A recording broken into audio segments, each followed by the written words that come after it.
honored to have a chair as we have this plenary discussion on the opening of day 2. I'm Mike Wassenaar, the President and CEO of the Alliance for Community Media, and it's great to be with you here in Portland. And darn it, this is going to be a fantastic day because we have almost some sun, right? And it's actually interesting. I'll tell you a little bit more about some of the proceedings going on later. Immediately following the plenary, we're actually going to have a pretty interesting discussion for the Inclusion and Equity Caucus at 11 o'clock as we hear from Afanya Bell about the Black Filmmakers Project and intensive program that's happening at Open Signal here in Portland. So please join us for that. And also please join us for our awards luncheon at 12 o'clock as we honor some of the leading lights doing fantastic work across the country. And I'll tell you a little bit more about other things happening later today. Here is a part of the conversation we wanted to have today was to introduce you and have you begin a conversation with some folks who are working in a field that I think is fair to say is growing pretty strongly in not just U.S. journalism, but international journalism, I would say as well. Since we were in Portland and we had the opportunity to talk with some folks who are doing some thought work on this and then also doing some really very interesting practice, we want to talk specifically about engaged journalism. Talk to you a little bit about what it is. And the thing that I find that's interesting as I've been seeing the field develop over the years is that in some ways it's a bit of back to the future moment because many of the impetuses that are driving innovators, some of the people that we'll talk to today, are very, very close to the work that you do on a daily basis. And in some degrees, there's like 5 degrees of separation between the core work that you're doing and the core work that they're doing. And there's some very, very interesting overlaps that I think that would be I think, as we've been talking about this a little bit, we're kind of curious to see what can develop. And if there were deeper partnerships that can happen and ways in which we can help drive innovation in your communities and build some interesting partnerships with journalists across the country. So that's kind of the game plan for today. We'll have some presentations by our guests, and I'll have some discussion, and then we'll open it up for a discussion amongst you all today. So let me introduce our friends here, or these are friends you don't know that you've met, you haven't met actually yet. So let's introduce your friends here. Andrew DeViegel is with the University of Oregon here in Portland. He has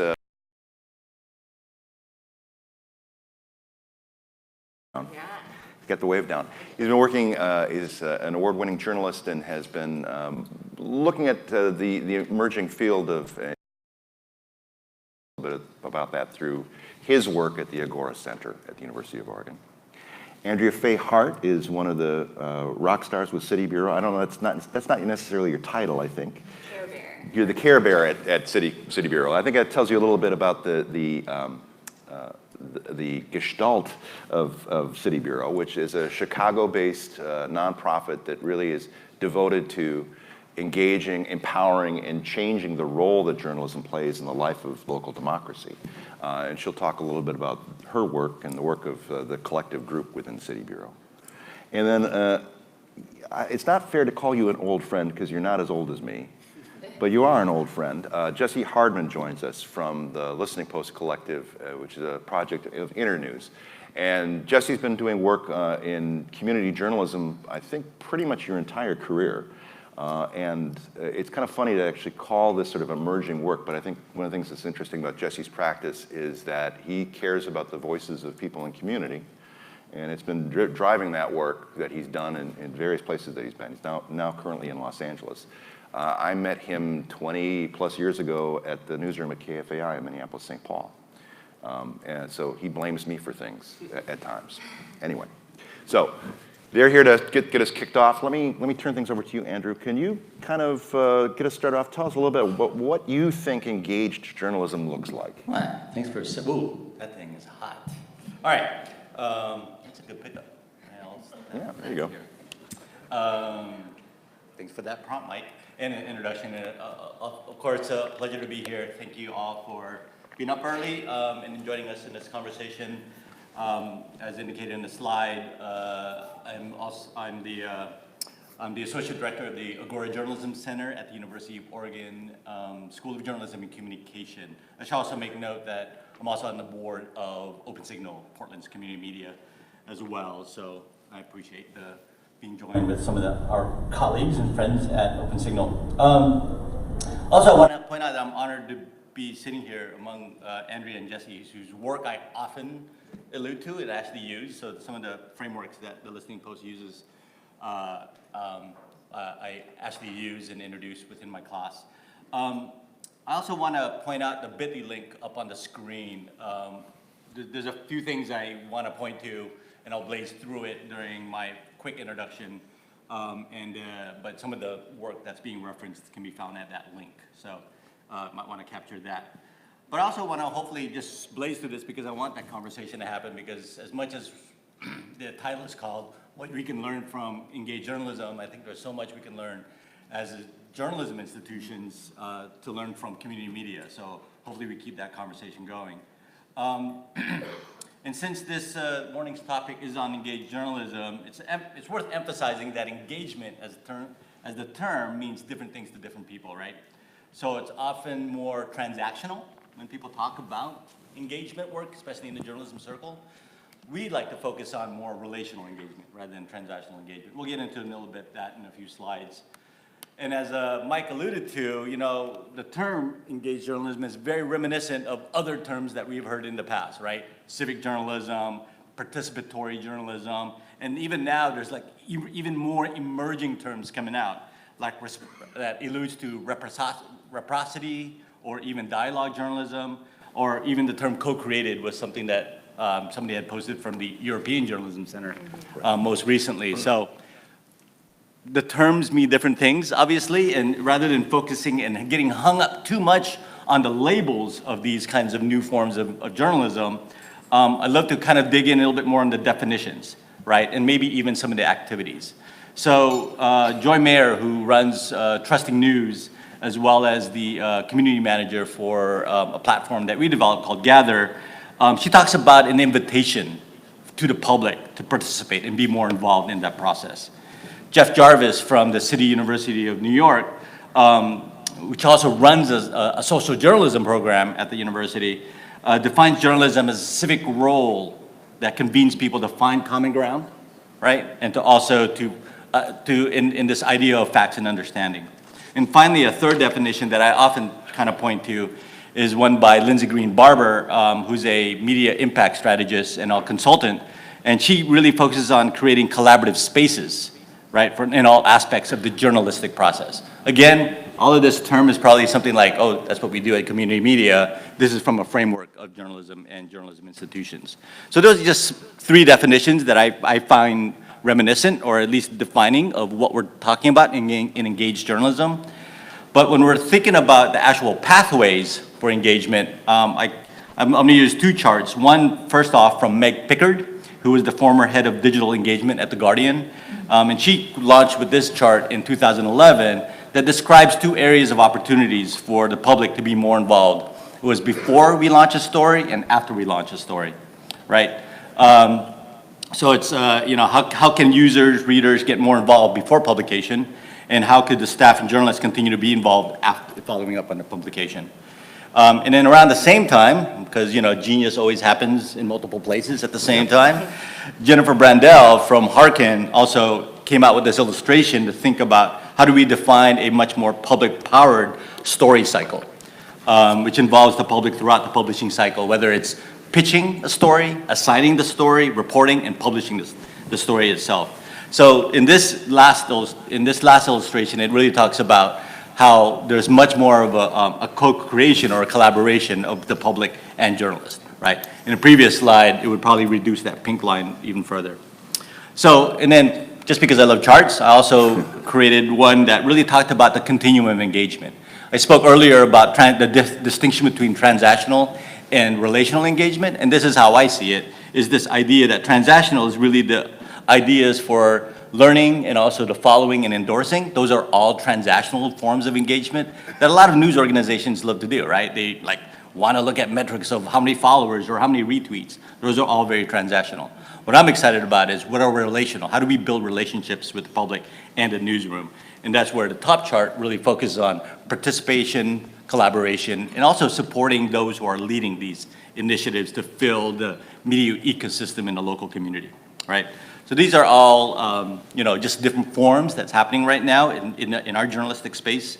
And then finally, I want to point to a post from the membership puzzle project based in NYU. And really, there's this idea that there are opportunities for the public to be much more participatory in that process. And they broke it down to 25 jobs you can ask community members to participate in.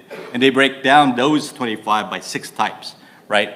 Whether it's, satisfying your curiosity, giving the public more superpower of giving their voice, what are the areas of transparency and passion, and then finally community itself. So again, this idea of engaged journalism, it's alluded to a lot of different definitions that we've seen in the past. But my hope and my takeaway in the work that we're doing constantly is ultimately we just want this to be just called journalism, right? And so I want to leave you with one slide of the different kinds of work at the Agora Journalism Center that we're looking at in terms of the ethics of engagement and the to and from, in that it's not really more of we're not honoring the separation of going from the traditional sense of the traditional norms of journalism, but how do we fold in and include much more of the emerging values that come about, right? Whether we're looking at the speaking truth to power, but we're looking at more about how do we speak truth to empower the public and so forth. So we're gonna again, the link that I provided has a fairly good sense of this chart as well. And then finally, I would also point you to a resource that we developed at the Agora Journalism Center, and it's a platform called Gather, and the URL is called letsgather.in. And it's really, it's a platform and a project that really supports a community of practice of engaged journalists. And right now it's got about 2,500 members globally on this. And it gives, again, opportunities to show case studies of engaged journalism, opportunities to find frameworks, and be able to also, we have a fairly robust Slack group that really engages people with questions and answers, and there's a lot of great sort of give and take on that. So I'll leave you with that. Again, there's a bit.ly link that gives you resources and links to lots of different things that I've talked about in this introduction. Thank you. Cool. Well, I want to get back to some of those concepts in our conversation, so we'll probably reference a couple of those slides as we talk a little bit more. Andrea, let me turn it over to you, Andrea. Sure. Lead us and tell us a little more about City Bureau. Sure. Should I just hit next? Oh, nope. You're there. Okay, cool. So yeah, I want to thank Andrew because I think he level set really well. I think a lot of what he pointed to is sort of the foundation of what City Bureau is doing. So I'm going to do kind of a quick and dirty overview of some of our framework in Chicago and then talk explicitly about our programming. City Bureau started in 2015. These are the 4 co-founders. The way we got together, I have this joke that's the easiest way to explain how City Bureau got started, but basically a reporter, an educator, an editor, and a publisher walked into a bar to complain about their jobs and to talk about the limitations of where they were working, and out came City Bureau. And sort of through those conversations, we identified 4 interrelated systemic problems in local news in Chicago that we really wanted to address. So the first being inequitable, misrepresentative local reporting, especially of the south and west sides of the city, which we thought stemmed largely from the lack of diverse perspectives in newsrooms. And as a result of those 2 things, a general and rightful distrust of media has developed, particularly within communities of color, but I would say predominantly in other communities as well. And then sort of the icing on the cake of what we were talking about was the fact that there really hasn't been a large, robust conversation around how to sustain sort of innovative models that address those 3 things. So before I get into what we do specifically, I really want to focus on this question of where does the distrust come from, mostly because I think how we look at it and how we diagnose it really helps explain what has happened with our programming. I think anybody can take and do the programming that we run. My background is in a mix of community media and youth media work, as well as journalism. And so I think there's a lot of elements that we have pulled from that work into what we do. But I think it's really important to understand how we came about diagnose, or what we think of as where that distrust comes from.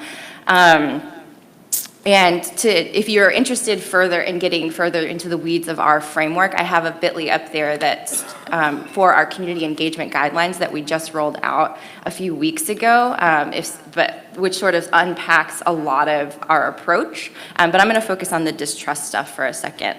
So we see, we basically, everybody's So we look at the traditional production of local news as a problematic codependent relationship. I have highlighted my favorite codependent relationship from A Star is Born as to sort of exemplify that. And what do I mean by that? So on the left are characteristics of a codependent relationship, and on the right are how we think those sort of translate to what the structure of how local news functions with its audience.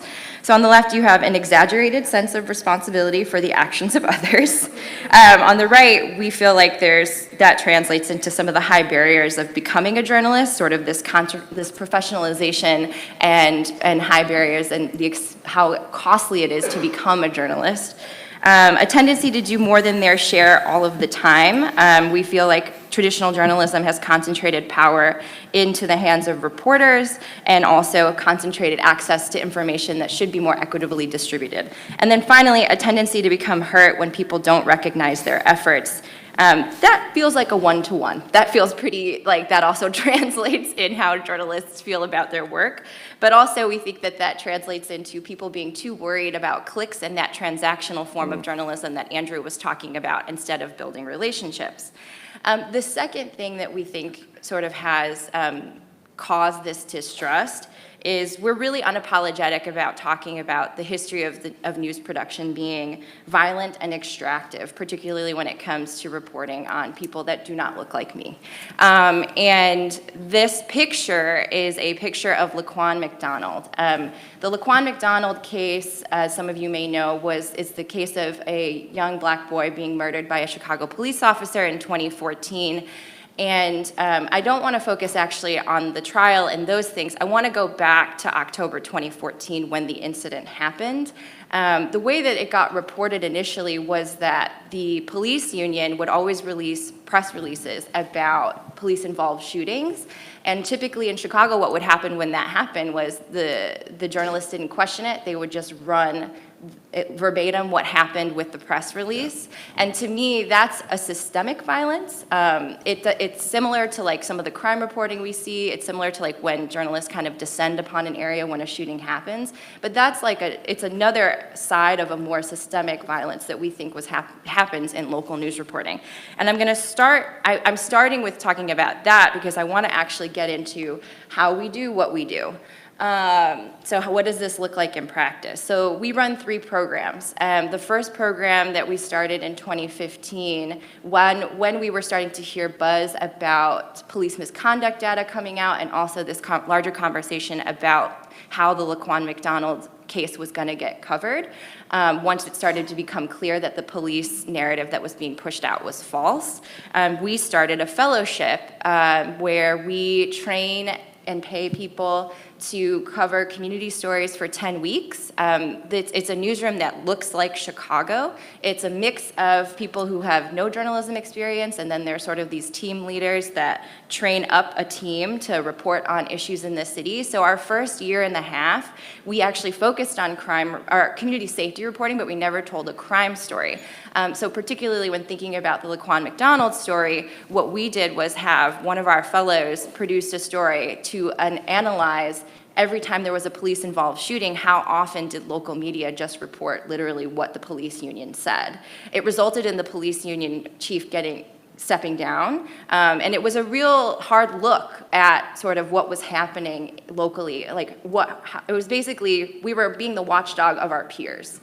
So that's sort of an example of something that happens in the fellowship, but sometimes the fellows don't tell any stories. Sometimes they produce different methods of disseminating information. This past spring, we had fellows cover Black maternal health in Chicago, and what they did was they developed a text service called The Cord, where mothers could send questions in, they could send information out, and then they hosted a series of events in predominantly Black neighborhoods so that mothers who wanted access to that information could also, mothers-to-be or people who are already mothers or considering being a mother, they could get that information more directly, because sometimes a written story isn't the way people want that information given to them. So it's really like a public journalism school.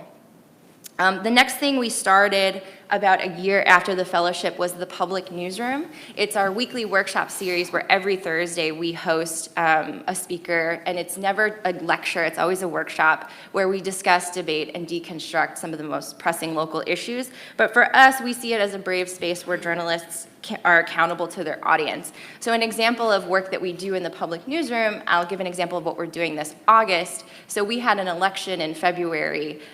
August marks 100 days of the new city council. And so what we're doing is we're going to 4 areas around the city to actually talk about how do you hold your alderperson accountable in between election periods. So what are service delivery things that you could be talking about in your community? What are committees that your alderperson is on, and how does that impact the area you live in? What is the menu money, which is their budget that they have for the ward? How is that being spent? So really a civic literacy and like space for more transparency around information that should be directly given to people and made more accessible. So that's an example of what we've been doing with the Public Newsroom. And then finally, what we launched in spring of 2016, I think that's right, my dates always get muddled, was what we call our Documenters program, where we train and pay people to monitor local government. So we host free trainings in libraries around the city. Anybody can show up, and we teach them about the Open Meetings Act, the Fair Report privilege, and then we teach them about how to take notes and live tweet public meetings, and then we send them off and we pay them at minimum $16 an hour to do that work. And that work is all made public. There is also a central calendar that we have created through a variety of scrapers that has all of most of the public meetings that Chicago hosts in one place. So even if you don't want to be a documenter, but you want that information, it is accessible to you.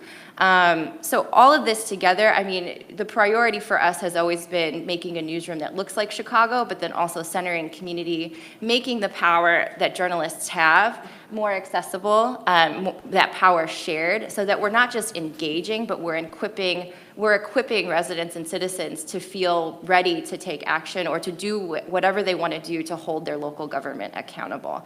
I will say, like, all of our programming really does look like the city of Chicago. That is a priority for us. There are 77 community areas in the city, and they are represented in all of our programming. The city is split pretty much a third white, a third Latinx, a third Black, and that is also represented in our programming. That's been our priority in the first 4 years of building this thing, is really trying to make sure it's a organization that looks like the city we're serving. And again, we're considering not just engaging and equipping, but engaging and sharing power. Journalists have a lot of power in terms of being gatekeepers of information. We feel like if journalism is going to be really good for democracy, it should be more democratic in practice. And when you do that, what ends up happening is you get a shift in power. So shifting from sort of the old power, those codependent relationships, that violent and extractive reporting, allows you to then develop this new power where instead of people are just represented by the journalists, there's more of this network, this accountability network of people that can engage your work, share your work, and respond to your work. Instead of journalism feeling like an institution, it feels a little more like a self-organizing entity. Instead of things feeling competitive, they feel collaborative. narrative, so on and so forth. But I think the biggest thing is like people are no longer, we're not prioritizing experts, it's makers. And also prioritizing a radical transparency that allows everybody to be able to hold people accountable, or especially their public officials accountable. So sort of in summary, the work that we're doing, if I was gonna try to summarize our points and how we do the work that we do. We're confronting history, sharing power, and equipping communities to create local journalism that we feel belongs to everyone. And then I mentioned Care Bears, because we really do feel like the Care Bears. We may or may not have Care Bear costumes, but yeah, so that's all. Thanks.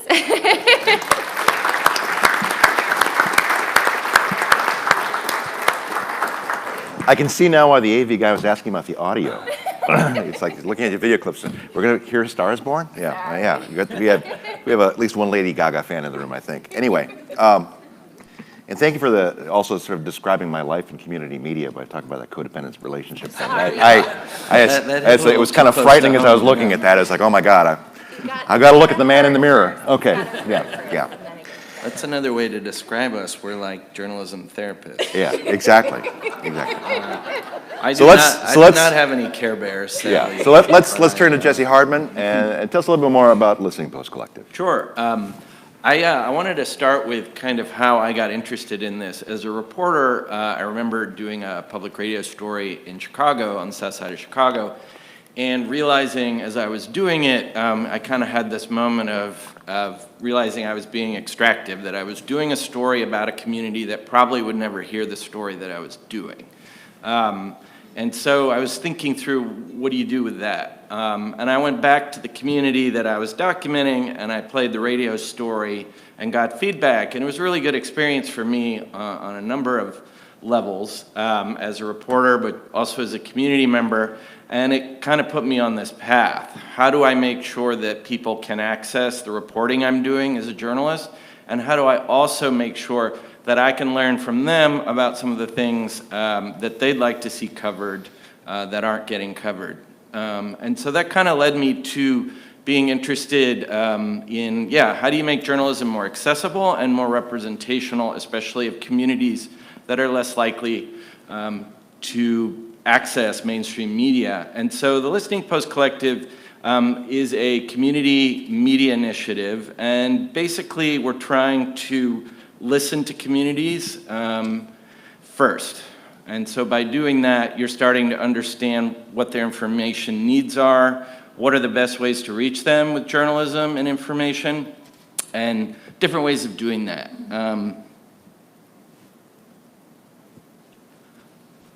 ListeningPostCollective.org is the website if you want to take a peek. And basically, the website is one aspect of the project. There's a playbook there that gives you a step-by-step process of how to better engage your community with information, how to listen to them a little bit better. And then we also partner with media and community organizations around the country to look into how to do this a little bit better. But again, the whole point is to create a two-way communication with your community. The work I'm doing comes out of an organization called Internews. So after that reporting moment I had, I got interested in international media development and wound up doing these kinds of projects in countries like Sri Lanka, North Africa, Pakistan. And basically what you find when you're out there in the world are people doing really important work through community media, getting people information in really difficult situations in really creative ways. So you see a lot of interesting innovations that you don't even see here a lot of the time. I was watching people text message news long before that became a thing here. I mean, arguably it's still not a thing here. But in Kenya, places like Kenya, Southeast Asia, that's a thing. So you see all these interesting, innovative ways that people share information. This is a project that Internews started in the south of Sudan called Boda Boda Talk Talk, and it's a motorcycle that comes through your village with a questionnaire. It learns kind of the questions you have about your situation, and it comes back and it broadcasts a little radio show answering people's questions. And it's a really nice example of, Mike referred to kind of we're going back in time with our new ideas here, but really simple ways of making sure people have information that they need. Mike also pointed out to me the 1984 Cable Act, and I was taking a look at it, and in it, if you see I'm sure you all know this front to back, but it says identifying the future cable-related community needs and interests. And for me, that's what I call an information ecosystem assessment. And basically, that's a very ground-level survey of how your community gets, shares information. This is happening in Fresno, California right now. It's a survey that I'm doing, and basically, you're going into communities, you're partnering with community organizations, churches, local media outlets, and you're trying to ask some baseline questions. How do you get and share information? What are the best ways to reach you? What are topics that matter to you? And what you're learning in the process is you're getting kind of a blueprint for how you might do that a little bit better. You're also meeting all of the community connectors that often are the pathways to information for people. This is a community meeting on the outskirts of Fresno in a predominantly farm worker community. And we're surveying folks again on how they get and share information and where the gaps are. And what we learned is people really rely on a Facebook group that a local woman runs in Spanish, where she's aggregating information, putting it into Spanish, translating it. And that's where the trust is in those communities.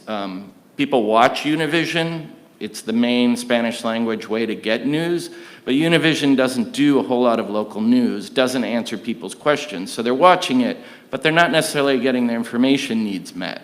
This Facebook group, on the other hand, they can plant questions, they can get answers, but it's not run by a professional journalist. It's somebody who's filling that gap, and that's something when you look a little closer, you see a lot of these little workarounds that community, because newspapers aren't doing the expansive work that they used to do, because cable TV news sometimes that people are relying on isn't doing a lot of local coverage, people start developing these different ways, these workarounds of getting the information they need. This is a project I started based on one of these assessments on the border in January.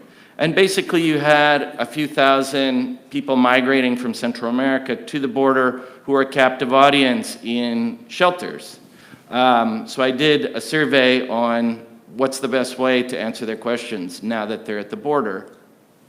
And this is a photo of folks who gather every day in a plaza near the border, and they're trying to get a number for a very long line for asylum. And so again, you have this kind of captive audience that you can survey and learn a little bit about what are their questions. And here's what the survey turned up. So you have a sense of, if you were to provide news and do a little bit of reporting, what are the topics that people would most like to hear about? And then we also learned that people are mostly using WhatsApp. Not everyone has a smartphone, but a lot of folks find a way to get one. They often lose them during that trip, but once they get to Tijuana or other parts on the border, they try and find, that's kind of their lifeline to their family back home and to connecting with each other. And so now there's this newswire on WhatsApp that people can join, and it answers their questions. It shares, we call it news you can use, based on the topics that they indicated. And it's also printed out, so you can see this person's reading a weekly bulletin that gets handed out at shelters. Those were two ways people let us know that would effectively get them information. It's also a podcast because a lot of folks have literacy issues. So if you join the WhatsApp group, you can hear it, and that's shared on some local community radio outlets. So it's directly meeting people's information needs because you listened to what those needs were. You didn't predetermine what people needed to know. You're actually asking them, and you're going out and you're getting answers to some of those questions. This is another project based in North Omaha, predominantly African-American community, where we're asked to do an assessment, and people wanted something more robust in terms of local coverage. And so we partnered with a local reporter, and he used this assessment as kind of his guide to the project he was going to develop. So he knew about all the information gaps in the community, he knew the different ways people were looking to find news, and he knew what people wanted to hear more about. So he created, this is one example, a voting directory before the election last fall that people could access, and made sure that it was available on people's doorsteps. It was an insert in a local community paper, and it was also something he handed out. This is a map he created of community gardens that people can access because the neighborhood is a bit of a food desert, and people were interested in food access. So he's directly responding, again, to this survey, this listening that goes on, and he's creating news and access to news based on what he heard. More relevant to what you're all doing, we've started doing a survey with Access Humboldt, which is in Northern California. And they wanted to develop a 5-year plan for how to connect better with their community and make content that's a little more representational. So they created this survey guide, and they went out, and it's an ongoing survey in Eureka, which is the biggest town in Humboldt County. And they're looking at people's information needs and how they can better reflect that in their programming. And I think, I hope one thing that's useful to you all is media is adapting in a lot of ways. Maybe you started out as a newspaper and now you're mostly online. Maybe you're a radio station and you're looking for other ways to communicate with people outside of just your daily broadcasts. I think it's a really interesting time to adapt some of the programming and information that you're so good at and look for other spaces to put that in, because people really want that kind of content. It's just they may be hanging out in spaces that you don't currently show up in, whether that's through video, whether that's a text message, whether that's a Facebook group. It's figuring out how people are already doing that in their communities and partnering with them and sharing some of the great content that you all create in those spaces. You're finding them. You're not expecting them to adapt and find you all the time. And the latest thing, I was driving around Mississippi a couple of weeks ago, partnering with a nonprofit media outlet there, and they really want to understand the Gulf Coast region a little bit better. It's an area they don't cover very much, and it's an area that has a newspaper and a TV station that does very little coverage now. They're owned by national conglomerates. The paper's about this thick. So the area is really uncovered in a lot of ways, and there's a lot of important stories there. And so the initial phase of listening is literally like poking around. I talked to the former mayor of Biloxi, Mississippi. He gave me a long list of who you'd want to know and where you'd want to hang out, and he'd know. And you're meeting with local community members. This is the point person in DeLille, Mississippi. I talked to Eleanor Jones, and I was driving around, and I could see evidence of that she's the local point person, because you literally have to call her to do an event at the park. She's got to sign up. She's a very good example of who you're looking to connect with as you think about how to reach your community better. She has trust. She runs the local bingo game. She has direct access to the local sheriff. She forced him to put some better lighting up in her community. And so she can get you buy-in and get people thinking about, how they might partner with you in terms of understanding their information needs better. This is a really cool community design firm. It's a nonprofit in Biloxi, and every Friday they literally offer cereal, like breakfast cereal, if you want to come over. And there's a forum, and it's a different topic every week. But it's another good example of an organization in the community. It's not a media organization, but they've got trust, and they've got people from a cross-section of their community coming on Fridays to listen.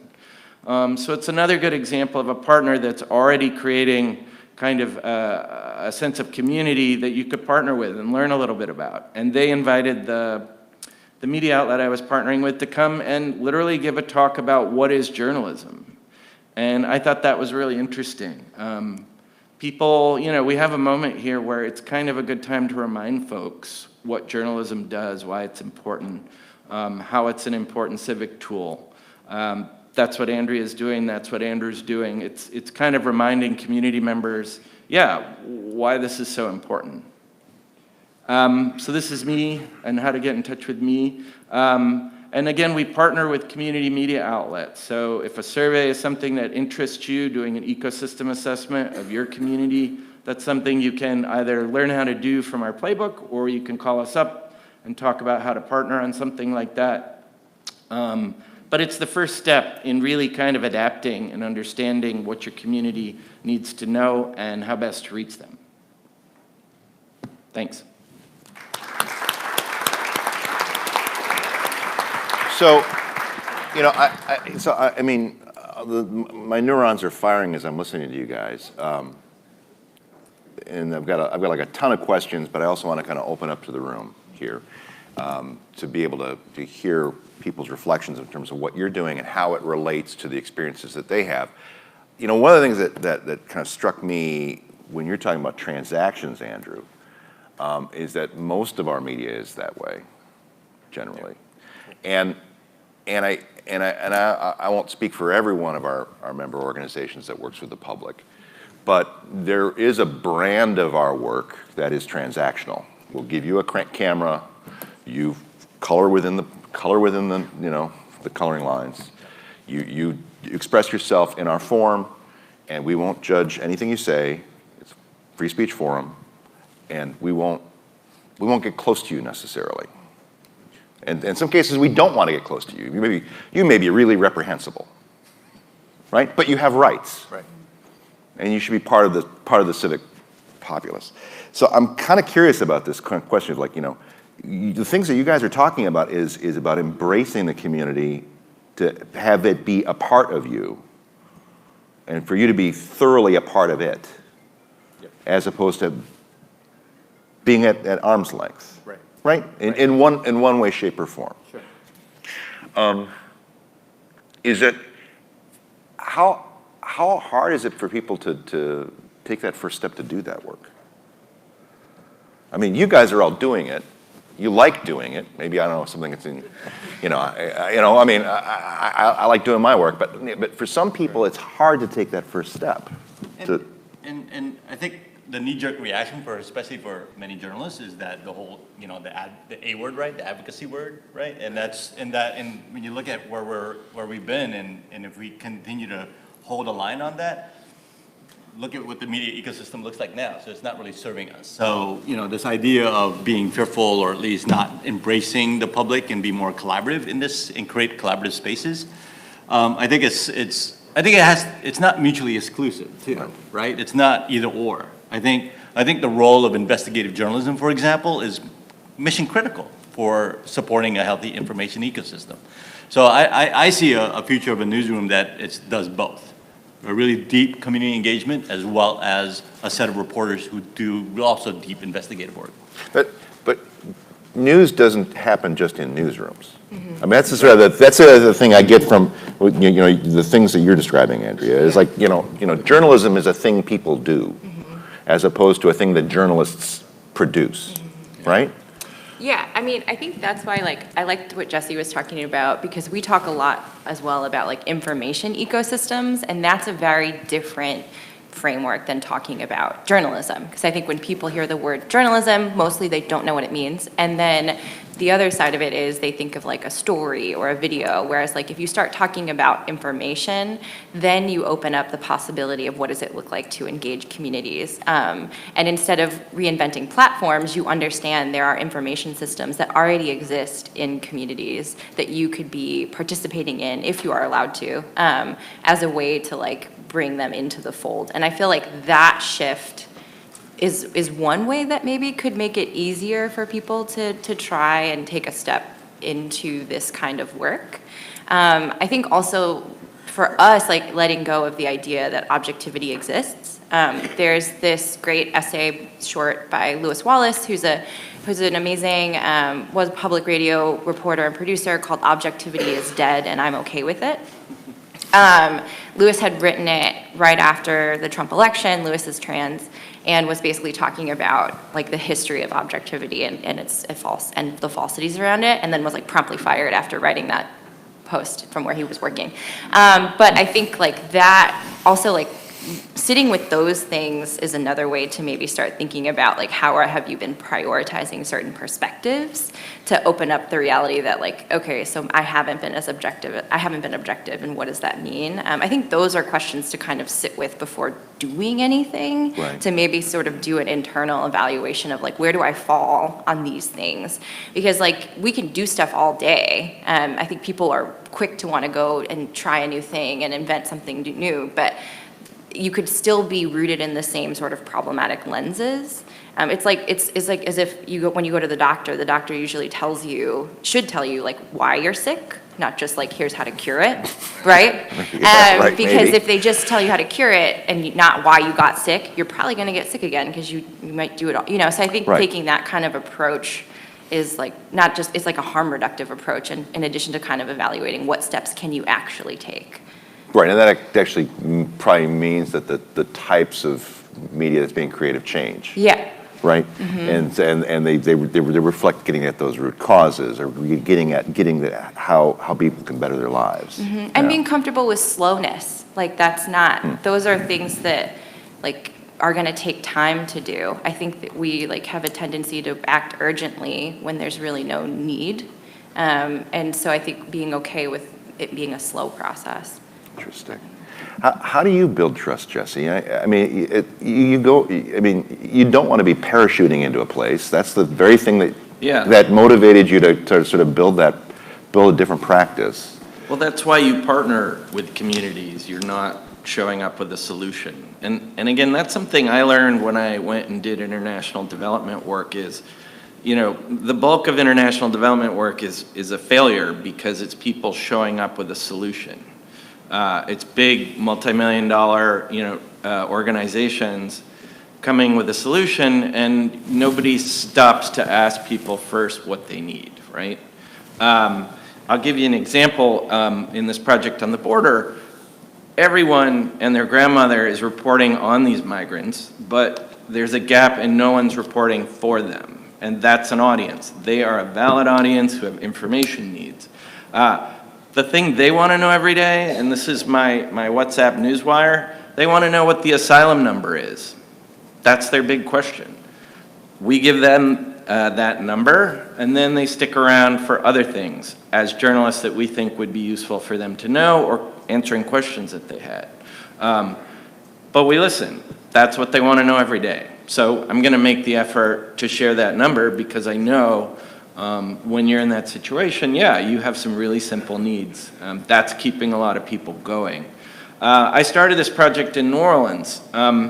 New Orleans East is a part of that city that only gets covered for crime. It's predominantly Latino and Black. If you open the paper there, you're going to hear about a carjacking, some sort of shooting, robbery. That's what New Orleans East gets covered for. Yet it's probably geographically the biggest neighborhood in the city.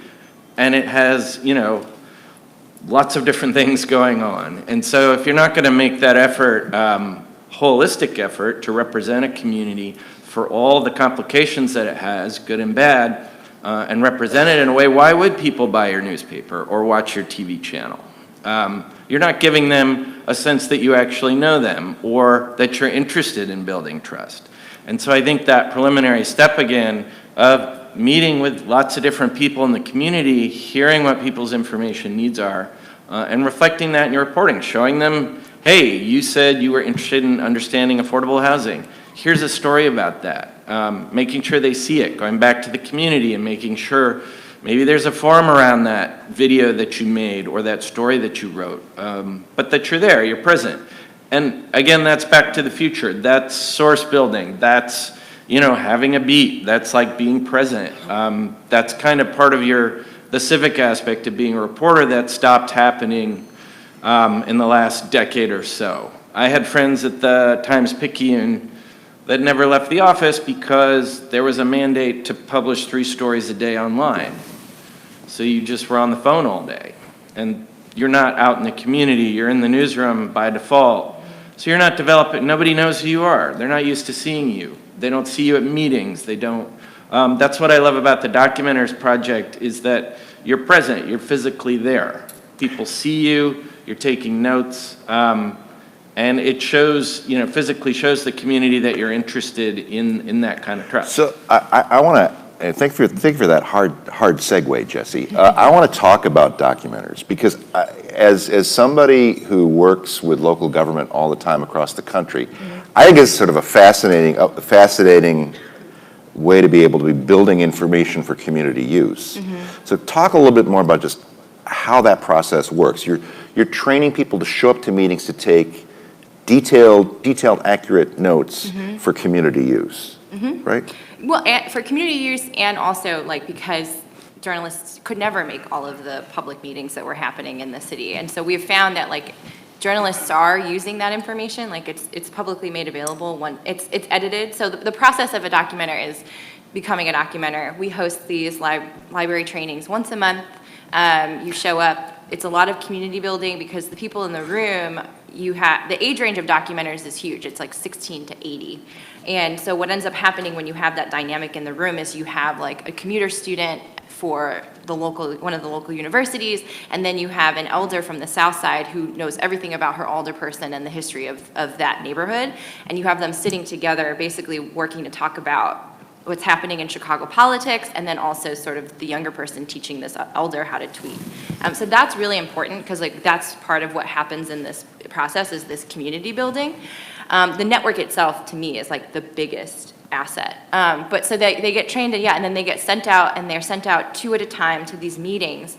And it's fascinating because what ends up happening is it's not just the documentation of the meeting and what's happening, it's also this collective documentation. Are these public bodies violating the Open Meetings Act? Surprise, surprise, they are. And not because of malicious intent, I think it's because people just don't know that folks are allowed to show up and record. You don't even need a press pass. And so initially, the initial work that's getting produced is getting largely utilized by other journalists, but we're doing sort of what Jesse's been talking about, these info ecosystem assessments around neighborhoods to identify what are the newsletters that would want to share this information.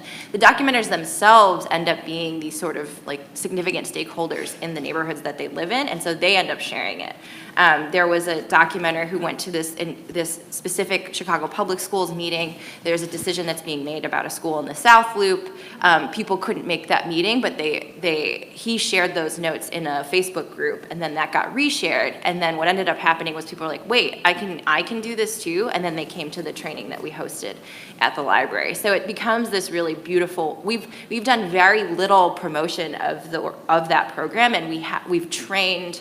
We have 800 documenters, and I've trained about 500 of them. We also have been sort of replicating this in Detroit for the last 2-ish years because there's interest in running this project elsewhere. To what extent are you getting any opposition from local government for that? Most of really none. I think people, some are really excited. They're like, "Whoa, you're at the Rare Disease Commission meeting? You care about stormwater. Yay. Oh my God. And some people are really, they're just excited because nobody usually shows up.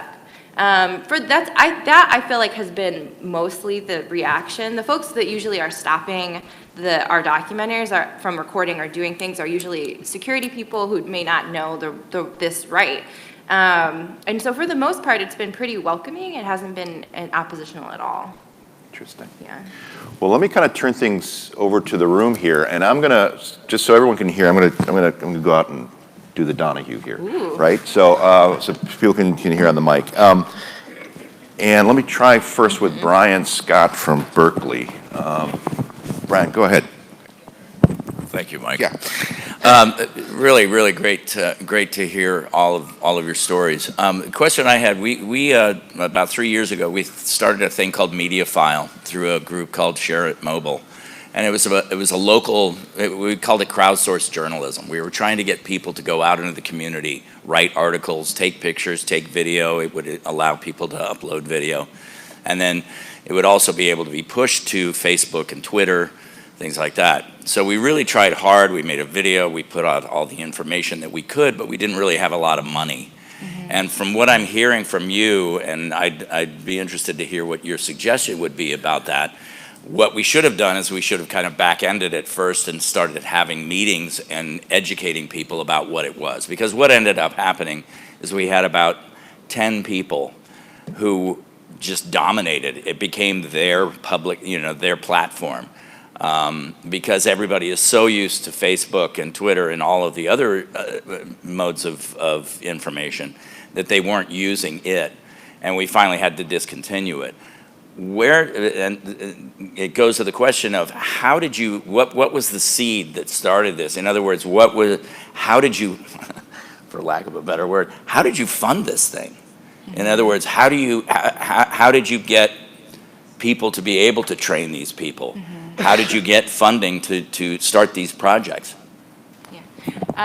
So we're a 501c3, and so most of our funding currently comes from foundation support. We've had significant foundation support that's kind of given us an on-ramp to explore this. But we are transitioning into trying to push more of a membership model, because this is, we do think part of it it's a public good, the public should pay for it. So through the support of foundations, what we're doing now is trying to experiment with a variety of potential funding sources. But that was sort of the intention of us becoming a 501c3. We made that decision early on because we were like, well, we could always be an LLC. You can go from a 501c3 nonprofit to an LLC. You can't really do the reverse. So we were like, well, we know we can get grant support at least for a while and sort of like run through that and then start exploring other ways for funding. I think to answer that question, sometimes when you do an assessment like I'm talking about, maybe you can find a little funding locally to do one. Then you can go back to that organization that funded you and say, like, here's a blueprint. Here are some of the things we do. We listen. We have this kind of a document now that we'd like to follow up on, and that gives them a lot more confidence to fund something specific. Like, they've seen that you did the groundwork and that you listened to the community and you came up with some really clear insights and people that you could partner with. And so thinking about, what happened with your experiment, in the course of doing that kind of survey, you meet people that you think might be good for this kind of thing that you can invite in. Like, we partner with community members to help us do these surveys. And you're developing talent when you do that. You're getting, people interested and buy-in in this idea, and then they want to know what the outcome will be too. So it's kind of building to something as a way to kind of create a project. Let me go to Glenn here from Boston. Thank you, Michael. I understand the concept of bringing people in from the community to participate in adding content and giving them a voice and all of that. How do you handle erroneous information? I mean, is there a filtering process for when, just to back up on what my colleague said before, you got a couple of people that may dominate the conversation and maybe have agendas and stuff. I can dig that, but my fear would be that somebody's bringing the incorrect message or directing people in the wrong direction. So we talk a lot about that in the documentaries trainings, and we've actually had people come to the trainings and admit, like, actually this isn't for me because I couldn't be objective. So I actually think it's like creating a space where you can talk, people are self-aware enough where for the most part, that's just not going to happen. We do also have like breaks, like measures of editing in there. India Daniels is our field coordinator, so any notes get submitted to her, and she does sort of fact check those as well. But for the most part, people are concerned about making sure they get the information accurately. We found that that's actually one of the barriers of people applying for assignments to go and document meetings. They just they're nervous about not getting accurate information. And then the other side of it is for us to make sure, particularly with documenters, that it's not dominated. We select who goes out on assignments. It's a apply process. We sort of look at, have you gone on an assignment? Have you gone to a training recently? And then also take into consideration geographic representation and other sort of representation factors to ensure that that doesn't happen. Because we do get a lot of the same people applying all the time, but they're not always getting the assignments. You got Mitsuko from Montgomery County. Hello. Hi there. Thank you very much for the information. It was very helpful. Couple quick questions for you. First, if you're paying at $16 an hour, are you finding that the age of your applicants skews younger? Or do you also have a group of folks who are older than 60 who are also engaged in that? And if you have any tips on that. Second, can you give a ballpark of either in terms of dollar or staffing, really what it takes for you to be running that program? Mm-hmm. And third is, for places where you already have a lot of open government and you're either providing coverage of the meetings, and they can also have closed captionings, and so those are text searchable, have you had any luck creating programs where people give summaries? The 4-hour meeting is out there, but what people don't have is a 30-second, 90-second, why does it matter to me? Yeah. So I'll start with the last question first. And then remind me if I forget any. Their notes tend to be more of a summary. We limit it to 1 to 3 pages to submit. So there's that. We've also developed a newswire service now out of it. So we have a reporter sort of looking at and culling information and generating this, like what you were talking about, these like snippets. Most of it's pretty text heavy. I mean, even when video is happening, like people aren't watching it. The meeting minutes aren't necessarily always posted in the time frame they're supposed to be. So some of it is still trying to remedy for those gaps. And then you asked, what was the other? You asked about age, right? And then you also asked about cost. To get the software up and running, we used a volunteer base of coders, and they were able to scrape all of the city websites and they continue to do that to try to get the information. So there is a cost on the tech end. I think we sort of ballpark it at like $25K to get it up and running, to get the website up and running. And then we have a staff, there's a documenter staff of about 3 people, so there's staff time allocated into that. But in terms of sending people out and paying people, we are trying to aim to spend about $40,000 on documenters itself, just paying people, because part of it is you don't want to ramp it up so quickly because there's things that you want to be evaluating. So those are some of the costs that go into it.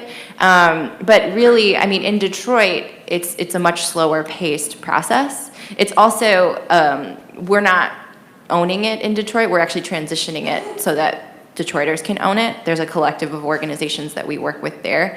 And their cost is lower because they're doing it at a slower pace, and they're also trying to cover specific issue areas. We try to cover a wider range of issue areas. They're focusing on education, land use, and their charter commission is being revised. And Detroiters, actually, it skews older because, and this is what Jesse was talking about, it really comes down to who are the community partners that you already are working with, because that's really why we've gotten such an inclusive age range. Our age range really is 18 to 80, and we try to identify what's preventing anybody in the age ranges from not taking on assignments, but for the most part, some people just want to show up to the trainings and don't actually want to go on an assignment, but they just get really excited about the trainings and utilize it in other ways, and we're fine with that. They still end up being champions in other ways because they might share that information. But so the age range is still pretty wide, and I think the success of that has been because we did this deep relationship building with very strategic partners around the city to answer that. I don't know if that answered that age question, though. Yeah, and I got another question here, but I just want to reflect some other experiences from people in the room. What you're describing sounds an awful lot like training public access producers to cover government meetings in small towns across America. Yep. and it's happening every day, but we don't call it journalism. Right. And that's the thing yeah. I was very, very curious about what you're describing. Yeah. Yeah, and I guess just before I get to, I go guess ahead. I have a follow-up comment, more of a question for Andrea though. Yeah. In terms of like because you did talk a little bit about the infrastructure and the data and the technology that was sort of the foundational work. I'm curious about the public-facing element of that, and also really, I mean, it is, you mentioned you collaborated with coders, local coders and developers for, sort of either for free or at least some volunteer process. I'm curious of what that might look like in other communities, because they may not have the access to developers or coders to be able to build a public-facing database of information that can be used more widely. Yeah, so we do have, we kind of give away everything. So City Scrapers, we're like really about radical transparency. So the City Scrapers is a project that if you go to our website, you can find it. And all of what the coders did is on GitHub. So we try to open it up to make it accessible in that way. We do also, we're in the process of figuring out, can we work in other areas where we just get funding to have our coders start at least that resource up for folks. So there's also that happening. I mean, the way we did it in Chicago, though, was we did present in tech spaces, but because people knew our mission and saw our organization and what it looked like, we ended up getting a very inclusive group of coders as well. But also the coders themselves started to mimic what we were doing in our programming, where they started training up other coders, which was really interesting and weird. So I think what started happening, it just sort of, because of what we were prioritizing and unapologetic about, it like kind of organically grew in a lot of ways in terms of like the public facing part of it. I don't know if that answers everything, but okay. Let me turn to Marty here in Portland. Hi, Andrew. I was wondering if you could talk about how much video and or audio content your students are creating, and are you willing to share that with community media groups around this area so that it can be rebroadcast and or not only just cable, but put through our various different streams? Yep. Yeah, there's enormous amount of potential for collaboration. So some examples that we've done so in addition to my being the Associate Director of the Agora Journalism Center at U of O, I'm also the co-director of the Masters in Multimedia Journalism program, so that's probably a little bit of context that you probably knew about. And it really is, there's great collaboration or possibilities of collaboration with students at universities, especially looking at video or audio content, to be able to either address and collaborate with local agencies. So for example, we did that with the Portland Bureau of Transportation, where we connected with their Community Advisory Council and helped tell stories of those council members around the issues of transportation here in the local community, whether it's how safe it is for walking in certain areas of neighborhoods in Portland. So that, to me, that's a good example of bringing in both the city, agency, and community organizations coming in within a classroom to be able to tell those stories.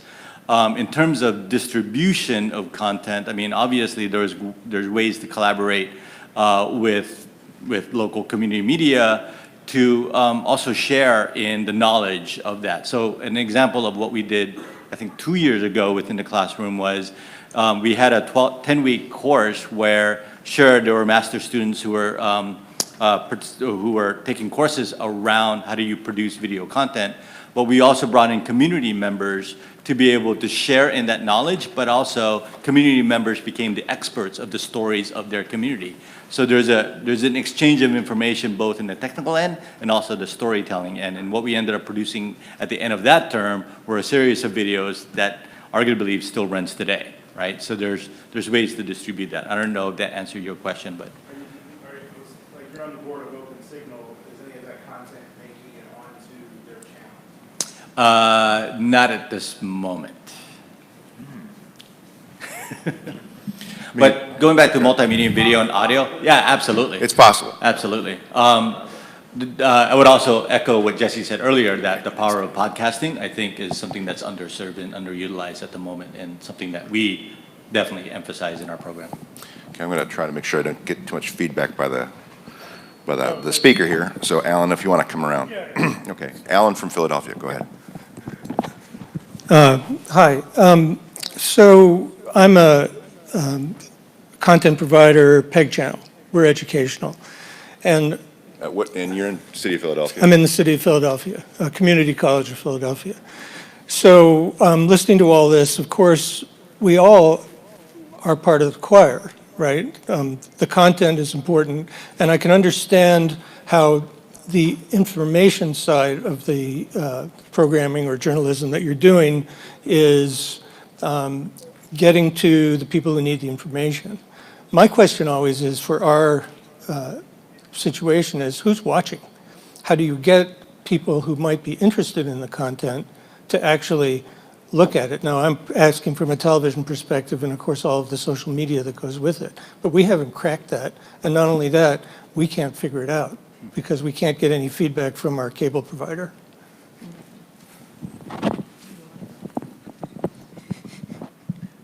I mean, I guess just back to the core thing that I spend most of my waking hours on, spending time out in the community and figuring that out for yourself as opposed to waiting or trying to get access to, those numbers. Taking it to the community and getting feedback and figuring out, what Facebook groups could you share content in? Where else can some of the work that you're doing appear in ways that people can access it? Maybe you're showing videos at a community event. It's kind of just, I know it's hard as a reporter myself, kind of forgetting what I know about, where my stories go, kind of giving up on that a little bit and really thinking about, okay, I did this important reporting. Now, where do I find the community? How can I find them? Just to give you an example of how interesting it can get, in the process of doing this research in Fresno, we came upon a phone call that happens once a week in the Hmong community there. It's in Hmong language, and it's kind of like a little telephone newswire. And people call in, and they listen, and they ask questions. There's a community radio station there that on the weekends is done in Punjabi.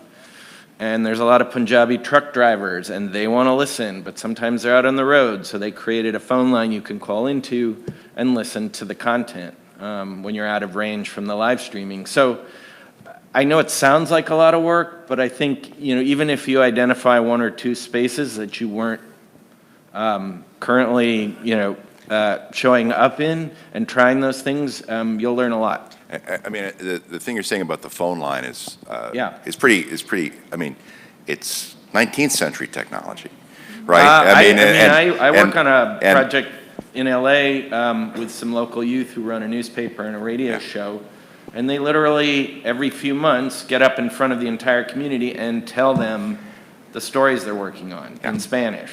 Like right now, I would be telling you the story I'm working on. It's like a live news broadcast, and it's brilliant because then people can ask questions, they can give you tips. You're sharing journalism in the most basic form you could ever imagine. Let me go to Dave from Northampton, Massachusetts.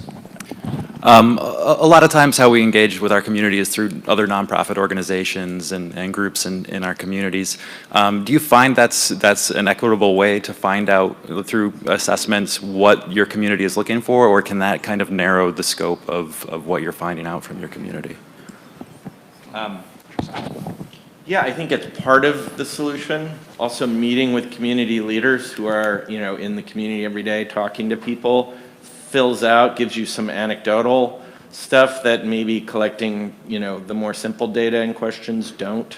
So it's a combination of identifying like who has the trust and then doing more of a general, what's on people's minds, what are the ways to reach them. I think if you can combine those two, you get a more robust understanding of that.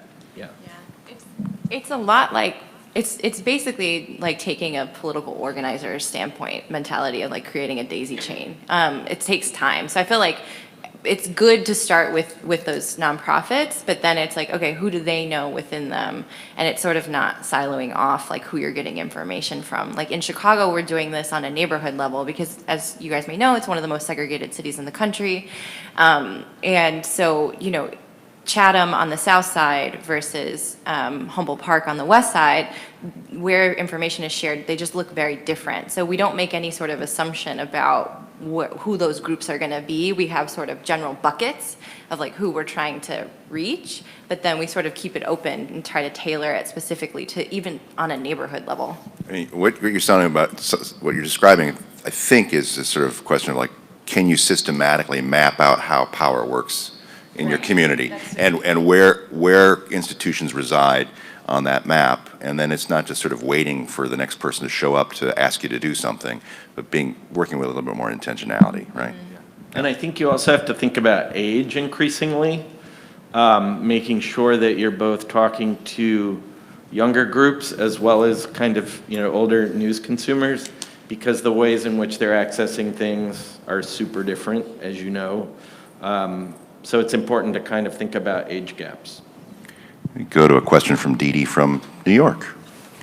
Yeah, I watched the mainstream news this morning, and there's an indication that there's going to be raids on Sunday, which in the migrant communities, and it's not just in like the big cities. Their strategy is to go to even small towns, et cetera, with raids. And I just wondered how many of the public access stations have like the ability to have some kind of emergency information with lawyers who could deal with these kinds of issues that may come up.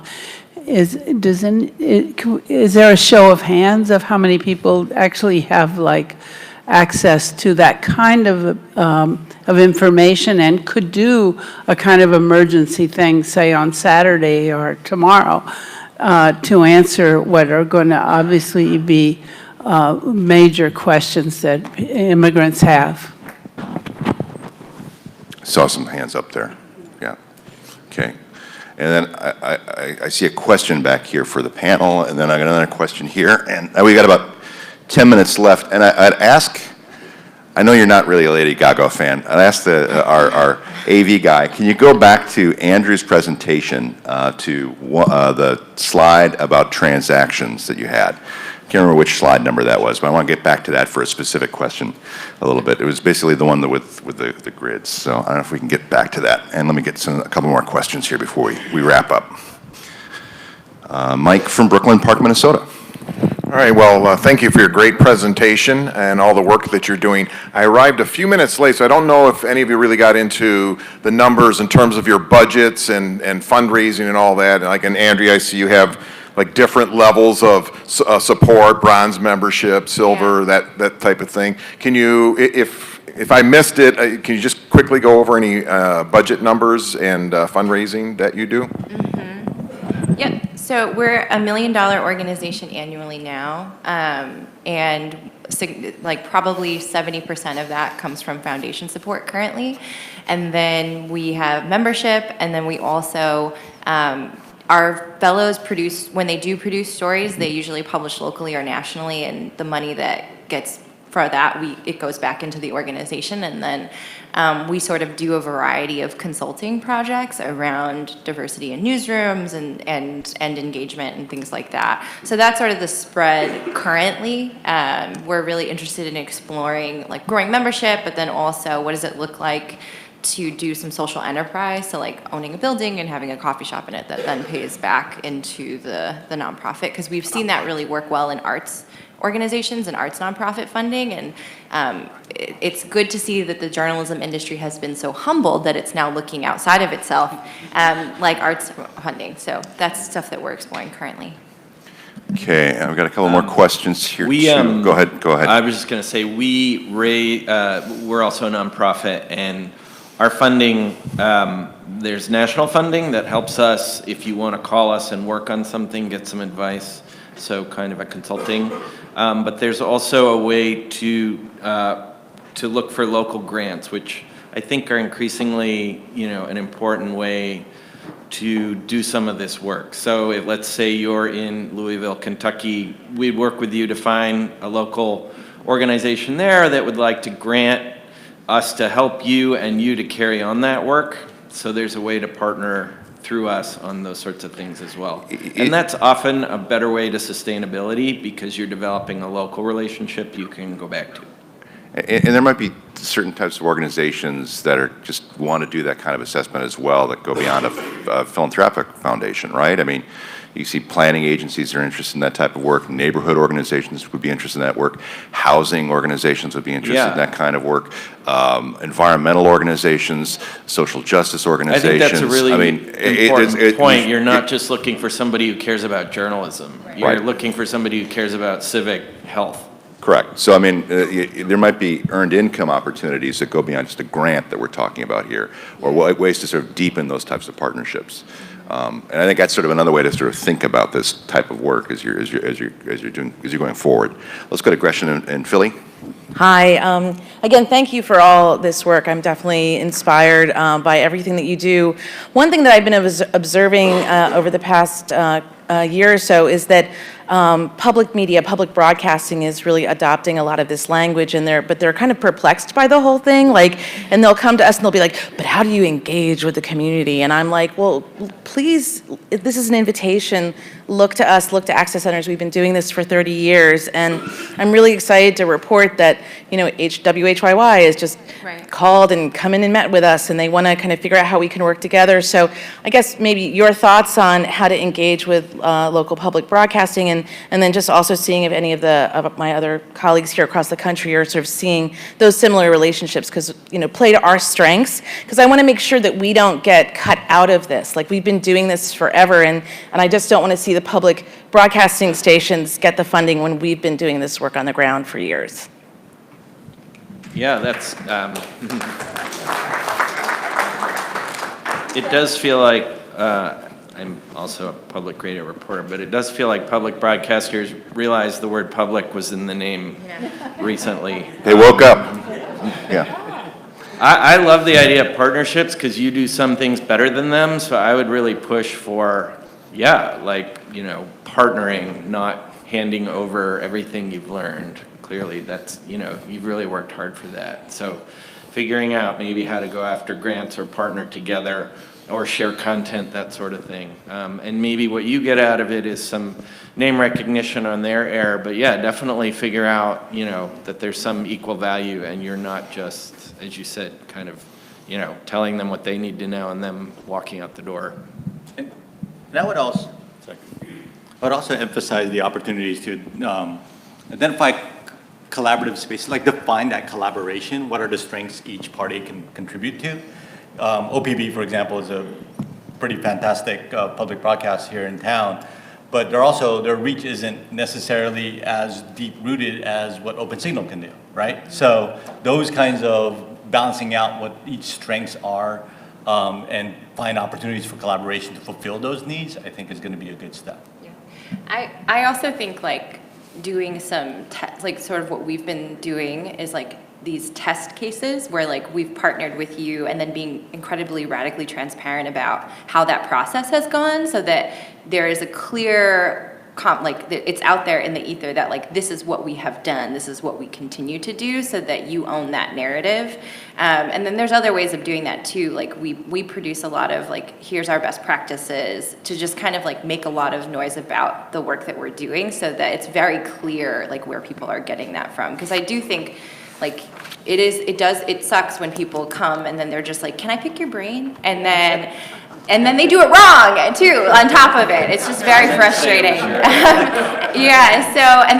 then the fact that they do it wrong, it's maybe don't mention us. And so part of it, I think what we've learned is how do we create some very basic low level, this is what we do and this is how we do it. And then also identify where we've done partnerships and are very transparent and unapologetic about this is what we brought to the table. And then when we do have those people come to us at this point, it's okay, well, this is our fee for this. putting money on the table, talking about money right away. It's like, yes, I'm 1,000% with you on this collective mission work, but also it costs money. And so those are some of the things that we've been employing to try, it's gonna happen, but like to try to like buffer some of that. I want to kind of wrap things up a little bit, and I know that Andrew and Andrea and Jesse are going to stick around to be able to have conversations with folks because they want to get to know you better during the course of the conversation. And I'm hoping this is like the beginning conversation. It's not the end conversation. But I wanted to share this 6-box slide from Andrew's presentation because this really kind of resonated with me as I was looking at this. I mean, I don't think you're that far from this work. The collective people in this room are that far from this work. When you look at the motivations for why people engage to get information and why they want to contribute to this type of practice, I think you understand that. And I think it, in one way, shape, or form, is a part of a core practice in your work, whether it be the transparency work that people do to be able to show and connect government work with the people, or it's the empowerment work that you do as you help people tell stories to connect with others. So I would just kind of suggest that you've got allies as we move forward together. So please, let's hear a round of applause for our guests here today. Thank you so much for being a part and for sharing your insights.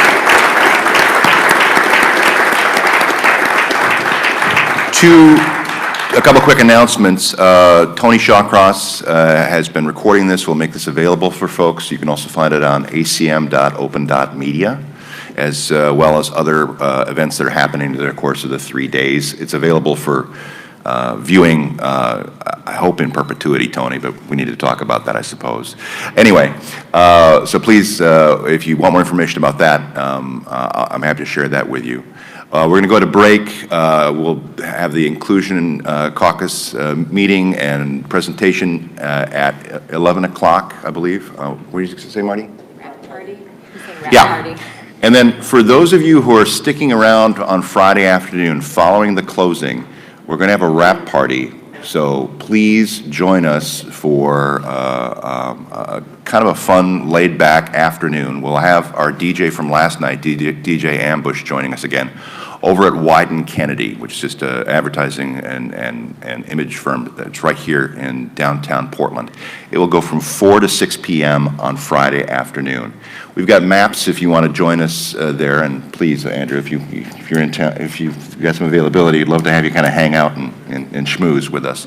That's from 4 to 6 on Friday if people are sticking around in the afternoon on the last day. So please join us for that. And then one last thing, I think there's a quick announcement from Massachusetts. Erica, you want to come up real quick? I think there's an impromptu caucus or gathering that's happening for Massachusetts. Go ahead. Thank you all for being here, by the way. Quick impromptu Massachusetts caucus meeting just to talk about some of the legislation stuff that's happening and to meet in the back of the room for about 20 minutes. So if you're in Massachusetts, stick around and join us, and we're going to have a brief conversation. Thank you. Thank you, everyone. Thank you. I hope that was most